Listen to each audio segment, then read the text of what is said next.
Good morning everyone. আমার নাম স্নেহা ঘোষ। আমি এই বিদ্যালয়ের সকল শিক্ষিকাদের আমার প্রণাম জানাই এবং আমার ছোটো বোনেদের অনেক অনেক ভালোবাসা এবং আমার সহপাঠী বন্ধুদের অনেক অনেক শুভেচ্ছা।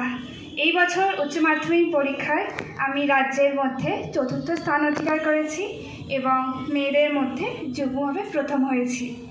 আমি ক্লাস 11-এ এই স্কুলে ভর্তি হই এবং আমার শিক্ষিকাদের থেকে এবং আমার সহপাঠী বন্ধুদের থেকে অনেক সাহায্য এবং ভালোবাসা পেয়েছি।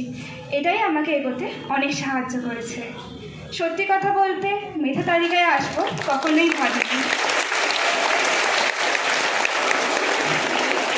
কিন্তু ক্লাস 11-এ যখন ক্লাসে সেকেন্ড হই তখন মনে একটু আশা জেগেছিল যেন এইচএসে ভালো ফল করতে পারি, কিন্তু মেধা তালিকার কথা কখনোই মাথায় আসেনি। এরপরে বলি আমার ছোট ছোট বোনেরা যারা পরবর্তীকালে মাধ্যমিক কিংবা উচ্চ মাধ্যমিক পরীক্ষা দিতে যাচ্ছ তাদের উদ্দেশ্যে টেক্সট বুকটা ভালো করে পড়তে হবে। টেক্সট বুকটা যদি খুঁটিয়ে থরলি তোমরা পড়তে পারো তাহলে কোনো সমস্যাই হবে না। টেক্সট বুকের বিকল্প কিছুই নেই, কিন্তু হ্যাঁ, টেক্সট বুকটা কমপ্লিট করার পর ভালোভাবে খুঁটিয়ে পড়ার পর যদি তোমাদের মনে হয় যে কোনো রেফারেন্স বুকের হেল্প নিলে তোমাদের উত্তরটা আরও সুন্দর করে লিখতে পারবে, সেটা অবশ্যই করো, কিন্তু টেক্সট বুকের বিকল্প কিছুই নেই, এটা সবসময় মাথায় রাখবে। এরপর বলি আমরা সকলেই জানি যেমন ক্লাস 10 বা 12-এর স্টুডেন্টসরা যারা বোর্ড এক্সামের জন্য প্রিপারেশান নিচ্ছে তাদের টাইমটা খুবই কম হয়। তাই আমি বলবো সময়টা নষ্ট একদমই করো না। এখন থেকে যদি তোমরা প্রতিনিয়ত রোজের পড়াটা রোজ করে নিতে পারো তাহলে এর থেকে ভালো কিছুই হতে পারে না। আর একটা কথা বলবো যেটা আমি করেছিলাম সেটা হচ্ছে আমি আর আমার বন্ধু দুজনেই একসাথে পড়তাম, তো আমরা যেটা করেছিলাম সেটা হচ্ছে আমরা রোজ সকালে ঘুম থেকে উঠে একটা শিডিউল বানিয়ে নিতাম যে আজকে সারাদিনের মধ্যে কোন চ্যাপ্টার্সগুলো কোন সাবজেক্টের কোন চ্যাপ্টার্সগুলো কভার করব। একটা প্ল্যান থাকতো আমাদের।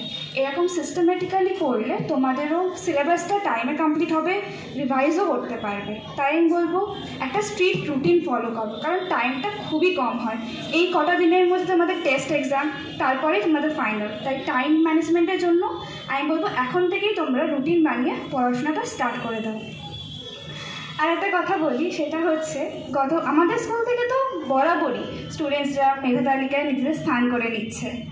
গত বছর তোমাদের নিশ্চয়ই মনে আছে আমাদের স্কুল থেকে আরও 2 দিদি মেধা তালিকায় স্থান করে নিয়েছিল। দিদিরা যখন এখানে এসেছিল তখন আমি তোমাদের জায়গায় দাঁড়িয়েছিলাম, তখন ওখান থেকে দাঁড়িয়ে দিদিদের দেখেছিলাম আর অনুপ্রাণিত হয়েছিলাম, কিন্তু কখনোই ভাবিনি আমি এই জায়গায় কখনো আসতে পারবো। কিন্তু আমি জানি, আমার বিশ্বাস তোমরা এই স্কুলের ঐতিহ্য ধরে রাখবে আর আমাদের স্কুলের নাম উজ্জ্বল করবে। আমরা সবাই তো এখানে ঋণী, স্কুলে পড়তে পেরে আমরা নিজেকে ঋণী মনে করি এখানে পড়তে পেরে, তো তোমাদেরও একটা দায়িত্ব আছে ভালো করে করার। আর একটা কথা বলি, আমি আমার শিক্ষিকাদের থেকে যা শিখেছি সেটা আমি সারা জীবনই মনে রাখবো, আর ওনাদেরকে আমার সাফল্য উৎসর্গ করে আমি আমার বক্তব্য শেষ করতে চাই। Thank you.